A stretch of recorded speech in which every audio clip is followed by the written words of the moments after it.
الشيطان الرجيم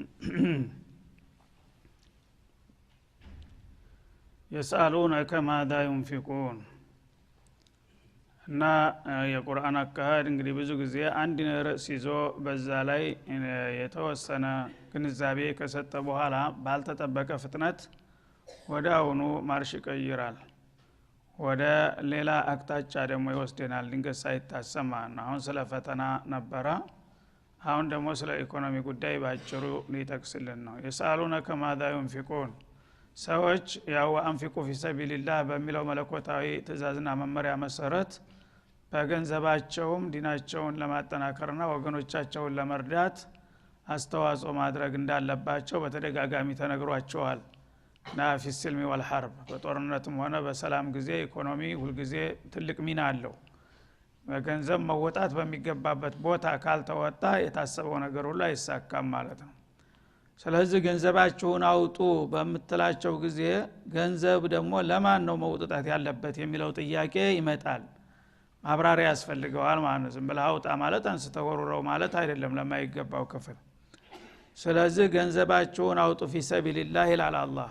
ወአንፊቁ ፊ ሰቢልላህ የሚለው አያት በብዛት ነው ቁርአን ውስጥ የሚገኘው።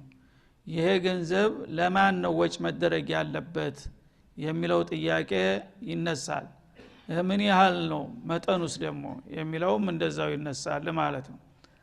አሁን ለነማን ይሰጥ የሚለውን ጥያቄ በሚነሳበት ጊዜ መልሱ ምን ይሆናል? ቁል ማ አንፈቅቱም ሚን ኸይር ማለት እዚህ ላይ ሚማሊን ማለት ነው። ለሁብል ኸይር እንደሚለው ሚማሊን ከገንዘብ ወጭ ለታረጉት የፈለጋችሁት ፊ ሰቢልላህ የምታወጡት ገንዘብ መጀመሪያ ለነማን ነው የሚገባው የሚለውን ጥያቄ ፈሊል ዋሊደይኒ ለወላጆች መሆን አለበት በቅድሚያ ይላል ማለት ነው። አሁን እዚህ ላይ ነፈቃ አማ ነው አጠቃላይ ወጭ ዘካተል ማል ወይም ዘካተል ፊጥር ምናምን የሚለው ሳይሆን በአጠቃላይ ሙስሊም የሆነ ሰው ለወገኑ ደግ መሆን አለበት። ራስ ወዳድ መሆን የለበትም። ራስ እየበላ እየኖርክ ሌላው ጦማ እያደረ ወንድምነን ማለት የለበትም። እነማል ሙእሚኑነ ኢኽዋት አልክ በኑሮው መካፈል አለበት፣ ደጉንም መልካሙንም መሳተፍ። ስለዚህ መጀመሪያ መደጋገፍ ኢኮኖሚያዊ መደጋገፍ ግድ ነው የሙስሊሞች አንድነትን ለማጎልበት ማለት ነው። ከየት ይጀመራል? ከቤት ማለት ነው። ሩቅ ሳትሄድ ወላጆች ምናልባት አቅመ ደካማ ከሆኑ እንዲሁም እድሜያቸው የገፋ ወይም ህመምተኛ ሊሆኑ ይችላሉ። ያኔ ካንተ የሚፈልጉ ከሆነ መጀመሪያ አንተ ነፈቃ ውጭ በመታረግበት ጊዜ መጀመሪያ ያለብህ ከነሱ ነው። ምክንያቱም እንደ ሁቁቁ ደረጃ ነው የሚቀድመው ማለት ነው። እና ለአንድ ሰው የመጀመሪያ ዋና ተጠያቂ የሚሆነው በወላጆቹ ነው። ምክንያቱም ወላጆቹ የሱን አባትና እናት ማንም ሰው ሊጦርለት አይችልም እሱ እያለ ማለት ነው። ስለዚህ ልጅ አላቸው አይደል እንደ ነው የሚባለው። መጀመሪያ ልጅ አለው የለውም ነው የሚባለው። ልጅ አለው ከተባለ በቃ ጧሪ ያለው ህብረተሰቡ ትኩረት አይሰጠውም ማለት ነው። ልጅ የለውም ከተባለ ግን የህብረተሰቡ ኃላፊነት ነው። ልጅ ከሌለው እንዴት እናረጋዋለን ተብሎ አላቅም ሁሉም ይደግፈዋል ማለት ነው። ስለዚህ አንዳንድ ሰው ለቤተሰብ ደንታ ቢስ የሆነ ሰው አለ። ለውጭ ግን ለጉራ ለፈخፈኻ አውጣ ሲሉት በአደባባይ ያወጣል። ዘወር ብለህ ስታየው ግን አባት እናቱ ጡረተኞቹ ደክመው ወድቀው የማይፈቅዳቸው ሆኖ ታገኛለህ ማለት ነው። ይሄ ችግር ነው ማለት ነው። ስለዚህ ወላጆች መጀመሪያ ሌላ መተኪያ የላቸውም። አንተ ልጃቸው ካረዳቸው ማን ነው ተውጭ መጥቶ እንደሱ ነው የሚፈቅደው? መጀመሪያ ለወላጆች ሙህሲን መሆን አለብህ። ለነሱ ወጭ ማድረግ አለብህ ባላቅም መጠን ማለት ነው። ከዛ የተረፈታለ ደግሞ እንደ ዝምድናው ደረጃ ወላቅረቢን አቅራቢያዎች እንግዲህ ወላጆችህን እናትና አባትህን ተረዳህ። እንደገና ህፃን ልጆች ሊኖሯቸው ይችላሉ። ላንተ ደግሞ ሌላ አጎት ሊኖርህ ይችላል። እንደ ደረጃው አክስቶች ሊኖሩ ይችላሉ፣ ወንድሞች ሊኖሩ ይችላሉ። እንደ ቅደም ተከተሉ የዝምድና ሐረጉን ተከትሎ ለሚገባውና ለአቅራቢያ። ምክንያቱም ያንተ ወገን ነው ከተባለ አንተ በተለይ ገንዘብ አቅም አለህ ከተባለ ያንተ ወገን ሁሉ ላንተ ነው ሰው አሳልፎ የሚሰጠው። የሱማ ወገን ከሆነ የሀብታም ዘር እኛ ምን አገባን ነው የሚባለው። ስለዚህ እነዛን ወገኖች ወላጆችህንና አቅራቢያ ዘመዶችህን የመጀመሪያ የነፈቃህ ኢላማ አድርጋቸው። እነሱ ላይ ነው የመጀመሪያው እጅ መዘርጋት ያለበት። ከዛ በተረፈ ነው ለሌላው ቅደም ተከተሉን ጠብቀህ መሄድ የሚገባ ይላል።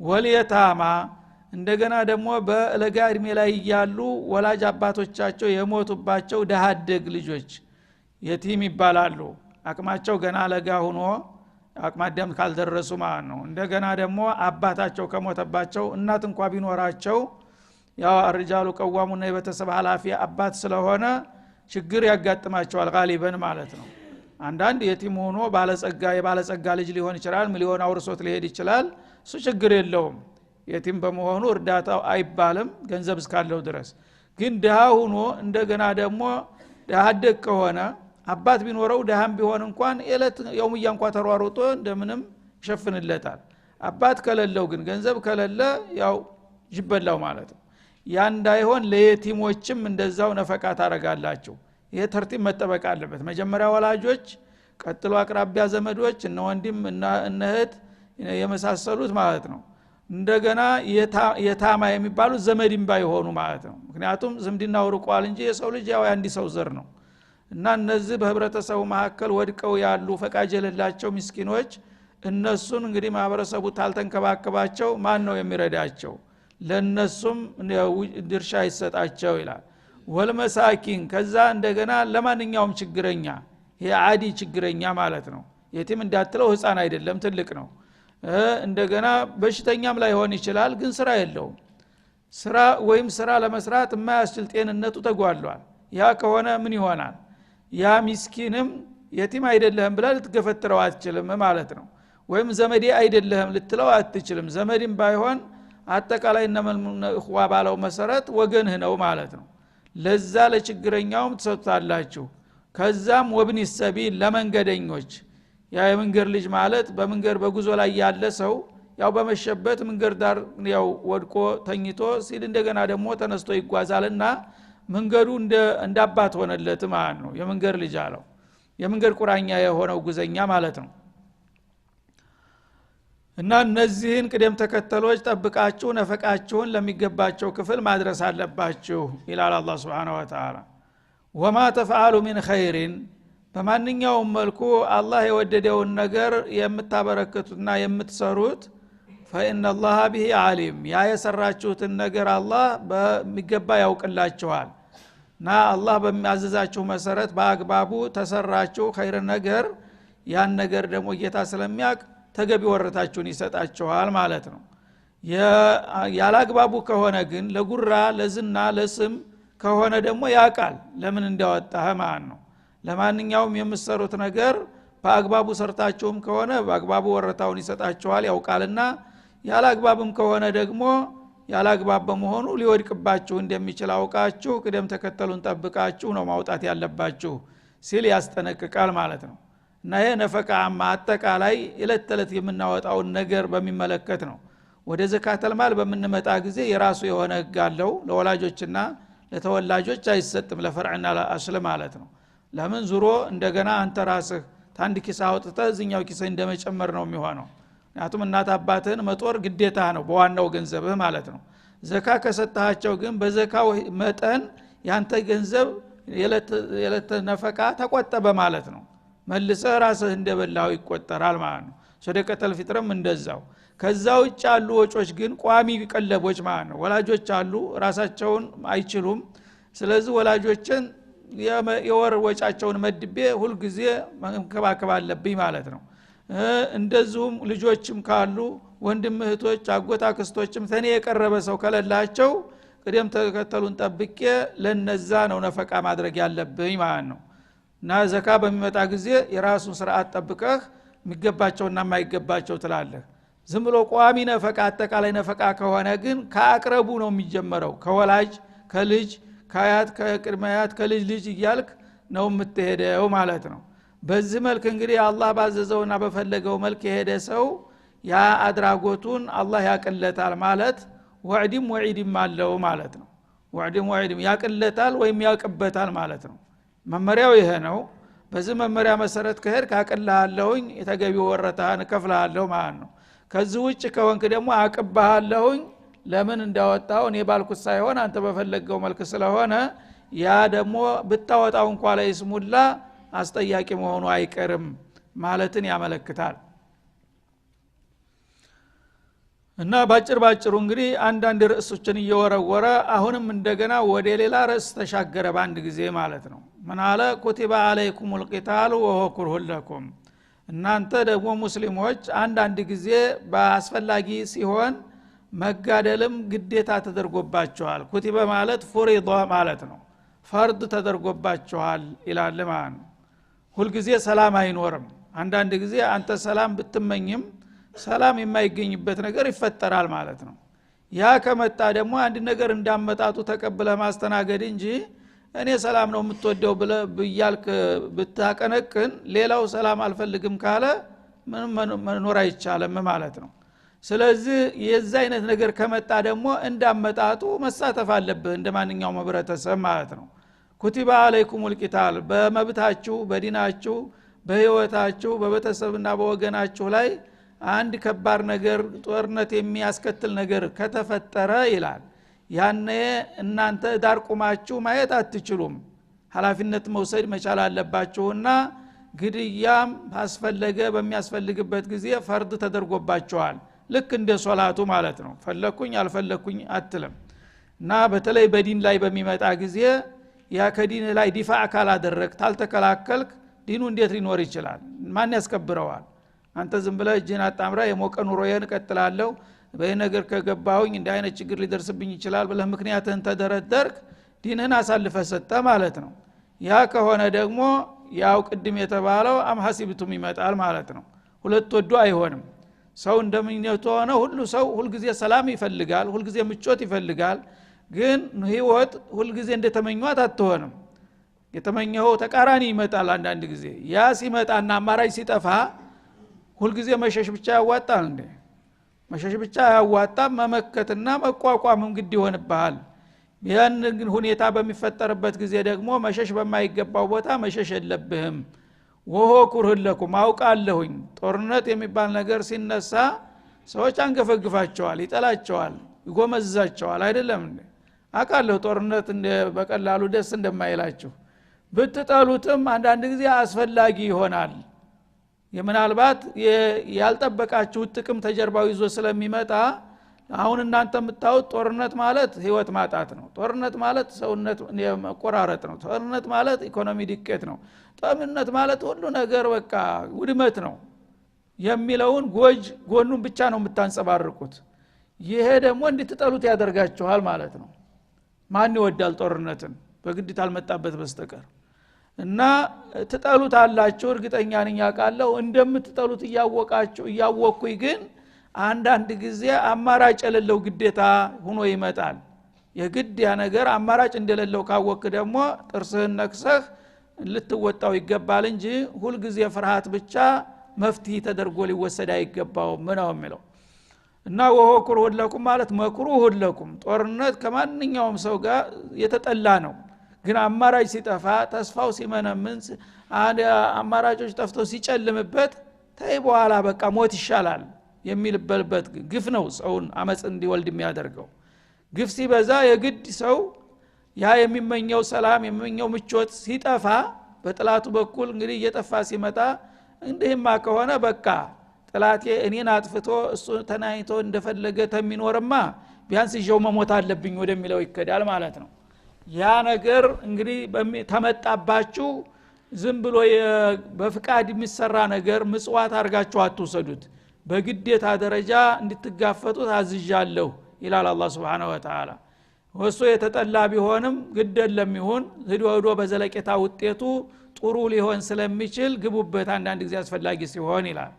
ወአሳ አን ተክረሁ ሸይአ አንድ ነገር ልትጠሉት ትችላላችሁ አለ። ጠቢዒ የታወቀ ነው። አንድ ነገር አንድ ሰው መጀመሪያ ስለ ጎኑ በደንብ ሳያመዛዝን በመጥፎ ገጽታው ብቻ ሲያየው ይጠላዋል። ገና መጀመሪያ ላይ ሲያየው ማለት ነው። እኔ እዚህ ነገር ውስጥ መግባት አልፈልግም በቃ ይቅርብኝ ይላል ማለት ነው። እንዲህ ልትል ትችላለህ አለ አላህ። ልትጠላው ትችላለህ እኮ አንዳንድ ነገር ወሆ ኸይሩን ለኩም ግን ሳታውቁ ያ ነገር ለእናንተ ጠቃሚ ሆኖ እያለ እንግዲህ ተላይ ገጽታውን ስታየው አስቀያሚ ነው ያንገሸግሻል። እንደ ነገር እንዳው መስራት ቀርቶ መሳተፍ ቀርቶ መስማት አልፈልግም የምትልበት ደረጃ አለ። መስማት ባትፈልግ ደግሞ ማድረግ ግዴታ ነው እልሃለሁኝ ይላል። ማድረግ ግዴታ ነው መስማት ብቻ ሳይሆን ለምን ወሆ ኸይሩን ለኩም ይሄን ነገር ካደረከው ነገ ውሎ አድሮ ውጤቱ የበለጠና የተሻለ ነው አንተ ያን ነገር ስለማታቅ ነው አሁን የምትጠላውና የሚያንገሸግሽህ ያችን ውጤት ብታውቁ ኑሮ እንዲህ አትጠላውም ነበር እኔ ደግሞ አውቃለሁኝ ውጤቱ ምን እንደሚሆን ለዛ ለጥሩ ውጤት ሲባል የተወሰነ ጉዳት መድረስ አለበት ይላል ማለት ነው ለናንተ የተሻለ ሆኖ ያለ በዘለቄታው አሁን ግን መጀመሪያ ሲመጣ በጣም ባስከፊ ገጽታው ስለምታዩት አንድ ነገር ትጠሉታላችሁ ያንገሸግሻችኋል ወአሳ አን ትሂቡ ሸይአ በተቃራኒው ደግሞ አንድ ነገር በጣም ተወዱታላችሁ ተንሰፈሰፉለታላችሁ ከመውደዳችሁ ብዛት የተነሳ ተቋምጡለታላችሁ ወሆ ሸሩን ለኩም ያ ነገር ግን በሂደት ጎጅ ሆኖ ያለ ወደፊት የሚያስከትለውን ጉዳት አታውቁም አሁን ግን ፊት ለፊት ያለችውን ጥቅም ብቻ በማየት እቺ ነገር ጥሩ ናት ብላችሁ ሁላችሁም ተረባረቡባታላችሁ ያቺ ነገር ደግሞ ብታውቁ ኑሮ አያድርስናት እኔ ግን አውቃለሁ የሁለቱንም ውጤት ስለማቅ አሁን የምትጠሉትን ጥቅም ስላለው ግቡበት ብያስገድዳለሁኝ የምትወዱትን ደግሞ አታድርጉት ብየከለክላለሁኝ እና የኔና የናንተ ፍላጎት ሊለያይ ይችላል ነው የሚለው ግን የኔና የናንተ ፍላጎት ተተለያየ የማን ነው ወሳኙ ነው እስቲ አቅል እንደ አቅል ፍረድ አላህ ዓሊም الغይብ ወሸሃዳ ነው ያለፈውንም ያለውንም የሚመጣውንም ውስጡንም ውጩንም ምስጢር የተባለ ሁሉ ያውቃል ያን ነገር አመዛዝኖ ግምት አስገብቶ ነው አንድ ነገር ስራው አትስራው የሚልህ ማለት ነው አንተ ግን ዕውቀትህ ውስናት ስሜታዊ ነህ ግዚያዊ ነገር ብቻ ኸይር የመሰለችህን ነገር እሷን ልክ እንዳጣቆ አንድ ከብቶች አንድ ጊዜ አጣቆ የሚባል አለ በብላጊ ጊዜ በሳርና በአዝሪቶች ላይ የሆነ ነገር ሽረሪት መርዝ ነገር አለ ለምልሞ ይታያቸዋል ያን ለምልሞ ሲያዋቸው ሩጠው ቶሎ ነው ያን ነገር የሚበሉት እንደበሉት ግን ሳይውጡት ነው ወዳው ፍንግል የሚሉት መርዝ ነው ሰዎችም እንደዛ ናቸው ማለት ነው የዱንያ ጥቅም ያለባት ነገር ከሆነች ወዳው ይሄን ነገር ማግኘት አለብኝ ሳይልቀደም ብሎ ይሮጣል ወዳውኑ ርር ይላል በዛ ነገር ማለት ነው በተቃራኒው ደግሞ በጣም አስቀያሚ የሆነ አስፈሪ ነገር ይታየዋል እዛ አካባቢማ መድረስ የለብኝም ይላል ያ ነገር ግን ገፋ ብሎ ቢገባ ተጀርባው ኒዕማ አለ ጀነት አለ ማለት ነው ያ ነገር ስለማያቅ ይፈራዋል ማለት ነው ይሰቀጥጠዋል ገና ከማየቱ ከመስማቱ ይሄ ነገር እንግዲህ የኔና የናንተ ሙራድ ይለያይ ይችላል ፍላጎታችን እኔ ያልኳችሁን ካመናችሁ ግን ጌታ ነው ለሁሉ ነገር የሚያቀው ለኛ ጥቅም ደግሞ ከራሳችን የበለጠ የሚያስበው ጌታዬ ነው ብለህ ካመንክ አንተ የምትጠላውና የሚያንገሸግሽህን ነገር ስራው በየሳዝ ትጠላዋለህ እርግጠኛ ነኝ ቢሆንም ኸይር ነው እንደገና ደግሞ ይሄ ነገር እንዳትቀርበው ብዬ እንትላለሁኝ አንተ ግን ይሄን ካላረኩ በስተቀር ትላለህ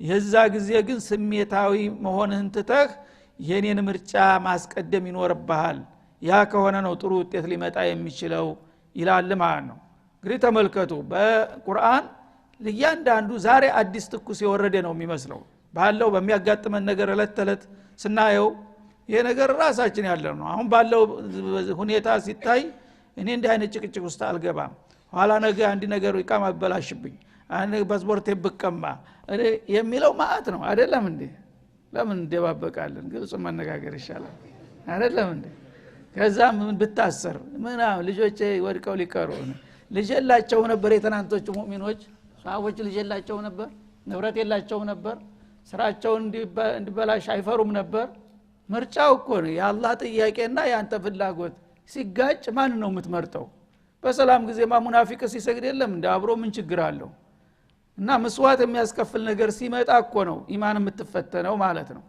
እና ይሄ ነገር ባይመጣ ጥሩ ነበር ሁሉ ጊዜ ሰላም እንደተመኘነው ቢሆን ጥሩ ከመጣ ግን አንተ ለምን አታመጣውም ገፍቶ ከመጣ ግን ዲንህ ይበልጥብሃል ዱንያህ ነው ዋናው ነገር ፈሪ በመፍራቱ እድሜውን አንድ ደቂቃ መጨመር ይችላል አላህ ደግሞ በዚህ ምክንያት ትከስራለህ ካለህ ያንን ኪሳራ አንተ በዚህ በኩል ብትጠብቀው በሌላ በኩል አይመጣም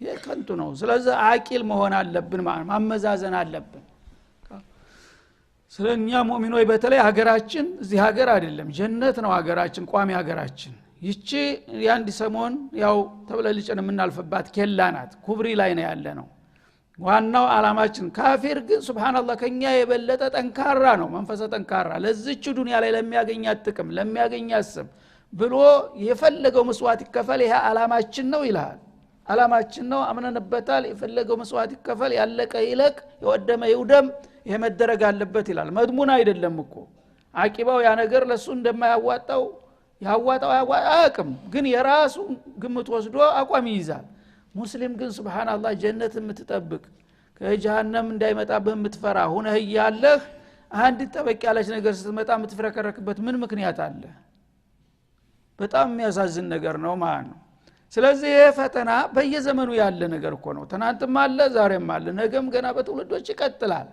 ግን የወደቀ ያለፈ ይሄዳል ማለት ነው ታሪክ ራሱን መድገም ነው ሁሉ ጊዜ ማደስ ነው እና ይሄንን ማወቅ አለብንና ፈተናዋ የኛ በጣም ትንሽ ናት ዝግባ የምትባል አይደለችም ይህችውም ከብዳ ግን ብዙ ነገር እያስተዛዘበች ነው ያለችው በአሁኑ ሰዓት ማለት ነው ይሄንን ደግሞ አላህ Subhanahu Wa Ta'ala በግልጥ እየተናገረ ነው ያለውና ልብ በል ቆም ብለህ አስብበት ዘላለም ኪሳራ ውስጥ አትግባ እና ስሜታዊ አትሁን ለጊዜያዊ ጥቅም አትስገብገብ የተለያዩ ጥቅቅን ችግሮችን ፈርተህ ለባሰ ለጀሃነም አትዳረግ እያለ ነው አላህ ያለው የሚያስገነዝበን ማለት ነው እና ይሄ አያት ብቻ ይበቃል አቅል ላለው ሰው ምን ተወ እንግዲህ ኩቲባ አለይኩሙል ቂታል መጀመሪያ ፉሪዶን እያለ ነው በቃል መናገር ቅር ብሎናል ይሄን ነገር አልፈለግነውም ደስ አላለንም አልተስማማንም ማለት እንደ ትልቅ ጦርነት ሆኖ ይሄ እንኳን ሰው እየለየ ነው ባሁን ጊዜ ይሄን የሚሉትና ማይሉት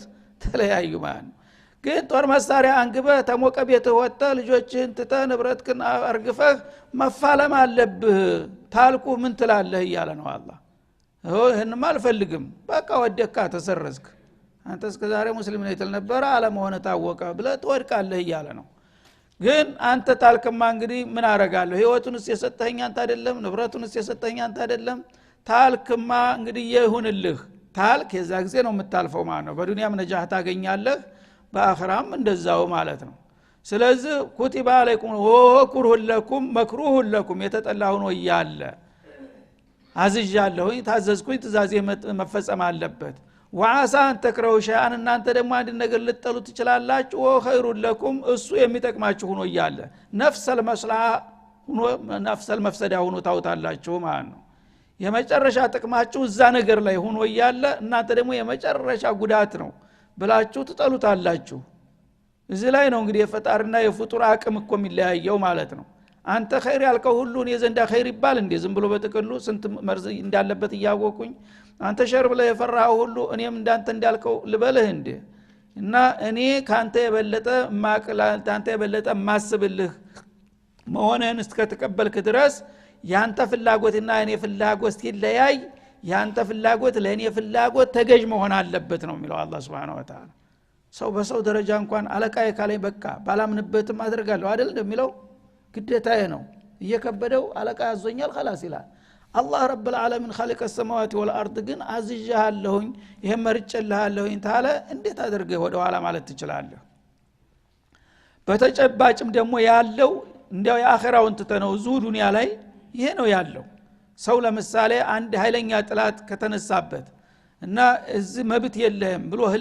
ህልውናህን አደጋ ላይ ከጣለው መቆሚያ መቀመጫ ታሳጣህ ምንድነው የምትኖረው የመኖር እድልህ ጨልሟል ማለት ነው ይሄንን እንግዲህ ባለህበት እየቀጠቀጠህ በየጊዜው እየወገረህ አንገትክን ደፍተህ በልበለኝ የምትል ከሆነ ምን አይነት ህይወት ነው የምትኖረው ይሄ ኸይር ነው በዝንሮ መኖር የሰዎች ግን ከመኖር መሰንበት የጅሎችና የሰነፎች ፍልስፍና አለ ተመኖር መሰንበት ይባላል ምንም ቢሆን ተረግጨም ቢሆን ተዋርጀም ቢሆን ከመሞት ይሻላል በቃ አርገጠኝ ግደለም ይሄ የሁር የጨዋ ሰው አስተሳሰብ አይደለም ማለት ነው እና ዘላለም እንግዲህ 20 አመት 300 አመት 400 አመት 3 ትውልድ 4 ትውልድ እየተዋረደ ህልናውን ተገፎ መብቱ አጥቶ ሁሉ ነገር እየተተፋበት ከሚኖር አንድ ቀን ታግሎ በአግባቡ መብቱን ማስከበር አይሻልም በዱንያ ራሱ ማን ነው የሚሻለው ሁሉ ጊዜ ሰው ተብለት ያበቃ እንደ ሰው አትቆጠርም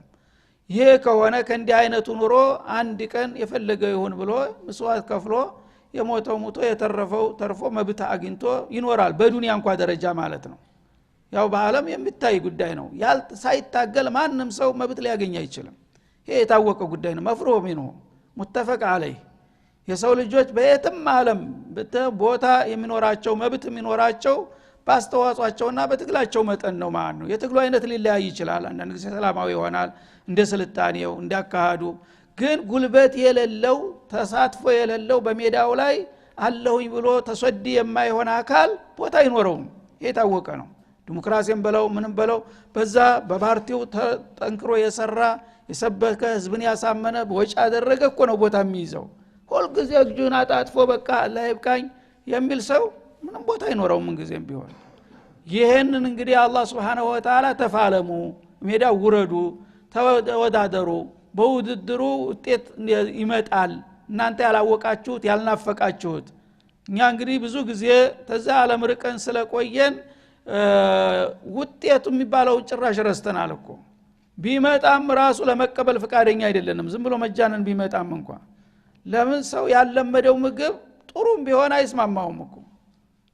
ያለመደው ነገር ተስፋ ቆርጦ እጁን አውጥቶ ሄዷልና ሰዎች እንግዲህ ይሄ ነገር አለ ብለው መጀመሪያ ማወቅ አለባቸው። ለመናፈቅ ደግሞ መቅመስ አለባቸው፣ ማጣጣም አለባቸው። እቺ ነገር ቆንጆ ናት፣ ስለዚህ እቺ ነገር ለማግኘት ምን ማድረግ አለብኝ ማለት ይጀምራል ማለት ነው።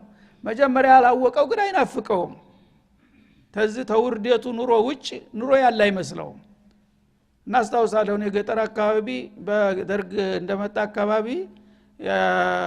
ገጠር ውስጥ ነበርኩኝ። ሰማለው የቀበሌ ምን አስተዳደር ምናምን ሲመሰረት ተዛ በፊት ጭቃ የሚባል ነገር ነበር እና በህዝብ ዝም ብሎ እንዳለ ሙስሊሞቹም በቀበሌያችሁ በክልላችሁ ተመረጡ ሲሏቸው ብዙ ሙስሊሞች አንመረጥም አሉ። ኧረ ስልጣን ምንድነው? የስልጣን ለክርስቲያን ነው እንጂ ደግሞ ስልጣን እኛ ደግሞ ምን ሊያረግልን? ሱብሃንአላህ ለምዶት ማለት ነው። ያ ተጣብቶታል በቃ።